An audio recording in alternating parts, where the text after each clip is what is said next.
Pandian stores அடுத்த வர எபிசோடில் பார்த்திங்க அப்படின்னா எல்லாருமே தீபாவளிக்கு பலகாரம் சுட்டு ஜாலியாக பேசிகிட்டு இருப்பாங்க. அப்போ பார்த்திங்க அப்படின்னா மயிலை வந்து நீங்கள் இதுக்கு முன்னாடி வெளியெல்லாம் போயிருக்கீங்களாக்கா வீட்டில் இருக்கும்போது அப்படின்னு சொல்லி கேட்டிருக்காங்க.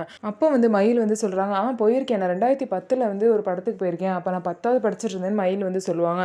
என்னது அப்போ உங்களுக்கு 30 வயசா அப்படின்னு சொல்லிட்டு மீனா கேட்பாங்க. ஐயோ இல்லை இல்லை, நான் ஏதோ தப்பாக சொல்லிட்டேன், எனக்கு 2010 நான் 5வது படிச்சுட்டு இருந்தேன் அப்படின்னு சொல்லிட்டு சொல்லுவாங்க. இதை பார்த்த சரவணன் வந்து இதை இதுலேயும் பொய் சொல்கிறா அப்படிங்கிற கன்ஃபியூஷனில் இதை தெரிஞ்சுக்கணும் அப்படின்ட்டு மயில்கிட்டே நேராக வந்து உன் ஆதார் கார்டு கொடுன்னு கேட்குறாங்க. என்னம்மா தீபாவளி எதுமா வேலை இருக்குது, இப்போ போய் கேட்குறீங்க, நான் அப்புறம் எடுத்து கொடுக்குறேன்னு சொல்லிட்டு மயிலும் போயிடுவாங்க.